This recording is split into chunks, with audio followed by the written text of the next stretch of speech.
आजची सकाळ याच्याबरोबर झाली. पहिले मला वाटलं कोणतं तरी किडा आलेला आहे, पण नंतर जेव्हा मला समजलं हा मुंग्या आहे तेव्हा मी ठीक झाली. पण हा खूप मोठा होता आणि आज मला बाहेर जायचं होतं. त्याच्याच कारणामुळे मी फटाफट सगळं बनवण्यावरती होती. म्हणून मी दलिया म्हणजे लापसीचाच उपमा बनवला आहे आणि हा खरंच खूप टेस्टी लागतो यार. म्हणजे मला पहिल्यांदा जेव्हा मी ट्राय केलं ना, मला वाटलं लापसी फक्त गोडच होते, पण ही उपमासारखी ही ट्राय करून बघा, खूप टेस्टी असते.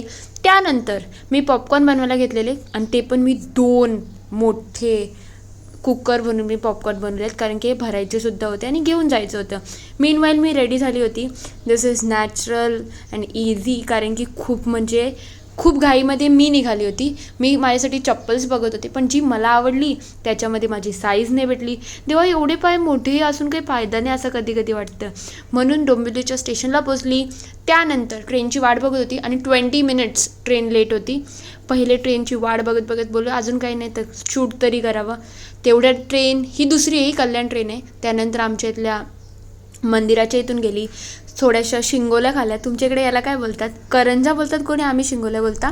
आणि त्याच्याच नंतर ही टीना आमच्या सगळ्यांचे बघा सामान बिमान सगळं पॅक झालं होतं. लोक कमी आणि सामान जास्ती असा सीन होता आमचा. त्यानंतर हे चिकनचे बॉक्स होते, कोलबी होती, ताईसांची गाडी आली होती. त्यानंतर आम्ही फटाफट सगळं गाडीमध्ये पॅक केलं आणि आम्ही निघालो. मीनवाईल मला शाळा दिसलेली. ही आमची शाळा आहे, इथे मी 7वीपर्यंत शिकलेली आहे.